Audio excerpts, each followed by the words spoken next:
এক আলেম ও শিষ্যের গল্প। নামাজ শেষে মসজিদের কোণে বসেছিলেন একজন প্রখ্যাত আলেম। তিনি ছিলেন দূরদর্শী, ধৈর্যশীল এবং জ্ঞানের পরিপূর্ণ একজন আল্লাহভীরু মানুষ। তার আশেপাশে বহু মানুষ ভিড় করত, কেউ শিখতে, কেউ প্রশ্ন করতে, কেউ শুধু তার সান্নিধ্যে একটু সময় কাটাতে। তাদের মধ্যেই ছিল এক যুবক শিষ্য, নাম তার হাম্মাদ।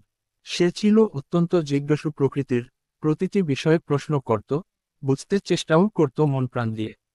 একদিন হাম্মাদ জিজ্ঞেস করল, হুজুর, আমি তো নামাজ পড়ি, রোজা রাখি, কুরআন তিলাওয়াত করি, কিন্তু আমার মনে শান্তি পায় না। কেন? আলেম হেসে বললেন, তুমি কি নদীর পাড়ে গিয়ে দাঁড়িয়ে কখনো জল তুলেছ? জি হুজুর, বহুবার, উত্তর দিল হাম্মাদ। তুমি যখন একটা পাত্রে নদীর পানি তোলো, তখন কি তা নদী হয়ে যায়? না হুজুর, পাত্রে তো সামান্যই পানি থাকে। ঠিক তাই, তেমনি, শুধু কিছু ইবাদত করলেই তুমি আল্লাহর নৈকট্য পাবে না, যদি না তুমি নিজের জীবনকে সেই ইবাদতের আদর্শে বদলে ফেলো। যেমন নদীর পাশে দাঁড়িয়ে পানি না তুললে যেমন পিপাসা মেটে না, তেমনি নামাজ শুধু শরীরের নয়, তার প্রভাব মনের ওপর পড়া জরুরি।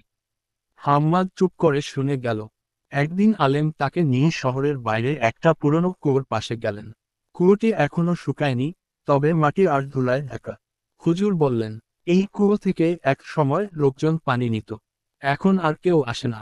জানো কেন?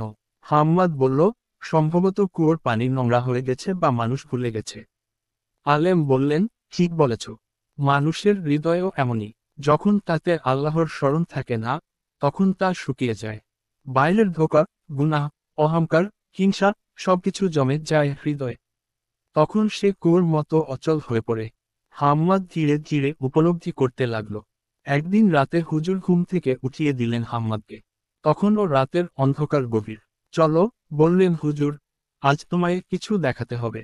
তারা পাহাড়ের দিকে হাঁটতে লাগলো। বেশ কিছুক্ষণ পর তারা এমন এক স্থানে পৌঁছালো যেখানে চারদিক নিস্তব্ধ। আলেম বললেন, এই পাহাড়ের নিচে কিছু মানুষ বাস করে যারা দিনের আলোয় কাজ করে, রাতের অন্ধকারে ইবাদত করে। তাদের জীবনে না কোনো বড় পদের আকাঙ্ক্ষা, না লোক দেখানো কিছু, কিন্তু তাদের হৃদয় আল্লাহর প্রেমে পূর্ণ। এরা ইবাদতের সৌন্দর্যকে জীবনের উদ্দেশ্য বানিয়েছে। তারপর তিনি হাম্মাদকে বললেন, হৃদয়ের পরিবর্তন চাইলে বাহ্যিক পরিবর্তনের চেয়ে অভ্যন্তরীণ জিহাদ জরুরি। অন্তরের ভিতর যদি অহংকার, হিংসা, ঈর্ষা থেকে যায়, তাহলে যত ইবাদতই করো, তা পানির মতো নিচে পড়ে যাবে। ভালো বান্দা হতে চাইলে আগে খাঁটি মানুষ হও। হাম্মাদ সেই রাতেই প্রতিজ্ঞা করল, সে এখন থেকে ইবাদত শুধু আচার হিসেবে নয়, বরং হৃদয়ের গভীর থেকে করবে। প্রতিটি নামাজে সে চেষ্টা করবে আল্লাহর সামনে নিজেকে একেবারে সমর্পণ করতে। বছর খানেক পর শহরের অনেক মানুষ বলতো, হাম্মাদ এখন অন্য রকম। তার চোখে শান্তি, কথায় মিষ্টতা, ব্যবহারে নম্রতা। আলেম তখন বলতেন, এটাই প্রকৃত ইলমের ফল। শুধুমাত্র জ্ঞান অর্জন নয়, বরং সে জ্ঞানকে হৃদয়ে ধারণ করে জীবন গড়ে নেওয়াটাই আসল সাফল্য। এভাবেই এক আলেম ও এক শিষ্যের সম্পর্ক রূপ নেয় এক অনন্য অধ্যায়।